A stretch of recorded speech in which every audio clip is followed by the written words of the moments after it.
V dnešním videu vám chci ukázat, jak si můžete doma upéct klasické měkké perníčky. Budete na ně potřebovat 600 g hladké mouky plus několik lžic dle potřeby, 300 g moučkového cukru, 100 g másla, 4 vejce, 200 g medu, 1 lžičku jedlé sody, perníkové koření podle chuti, citronovou kůru, taky podle potřeby kakao a pokud máte v perníčkách rádi oříšky, tak 100 g mletých ořechů nebo mandlí. My je nedáváme kvůli alergii. Do mísy vysypte mouku, přidejte cukr, jedlou sodu, kakao, pokud ho chcete použít, a perníkové koření dle chuti. Já nejradši používám lžičku koření na perník od Antonína a lžičku koření speculatius taky od Antonína. Pak přidejte ještě ideálně jemně mletou citronovou kůru a promíchejte.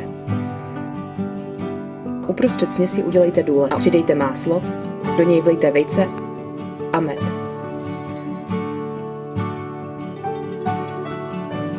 Celou směs začněte míchat dohromady. Já na to používám kámetlu v kuchyňském robotu.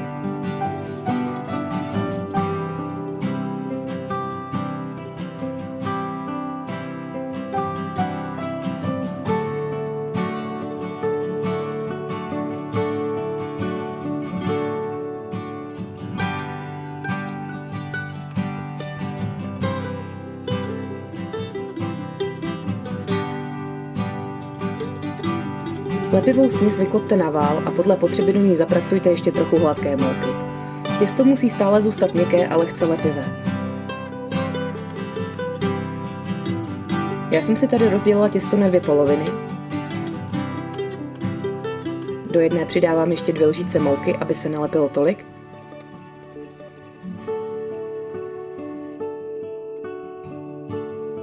A do druhé přidám kakao a trochu mouky na zahuštění.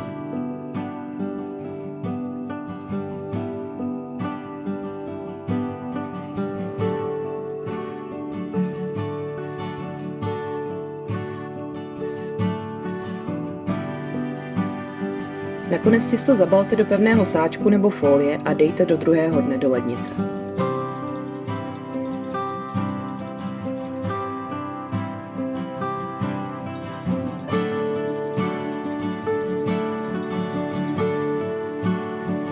Druhý den si vždy odkrojte kousek těsta, lehce ho propracujte a pak ho na pomoučněném vále vyválejte. Podle potřeby si ho otáčejte a lehce sypte moukou, aby se rovnoměrně rozválelo. Těsto nesmí být moc tenké, jinak se perníčky rychle přepečou a budou moc tvrdé. Ideální těsto vysoké 3 až 5 mm, i podle velikosti perníčku. Z těsta vykrájejte tvary dle libosti a dejte si je na připravený plech. Ten mějte buď vymazaný máslem a vysypaný moukou, nebo s pečící podložkou nebo papírem.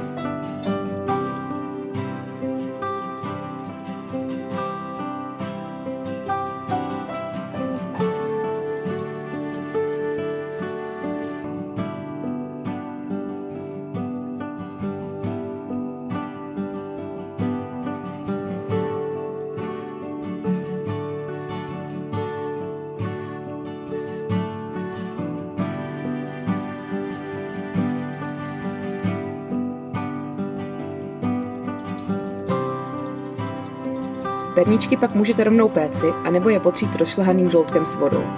U nás se vždycky potíraly před pečením, ale někdy se může stát, že se na nich vajíčko zkrabatí, takže je klidně můžete potřít horké po vytažení z trouby. Žloutkem nebo vajíčkem se potírají, aby se více leskly.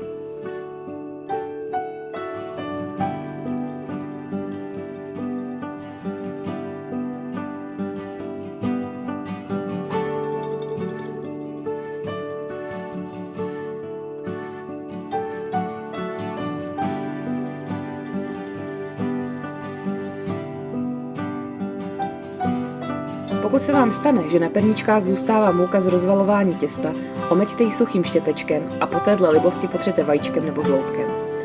Perníčky pečte na přibližně 170 stupňů Celsia 5 až 8 minut, podle velikosti. Jinak se perníčky hodně vysuší a bude trvat dlouho, než změknou.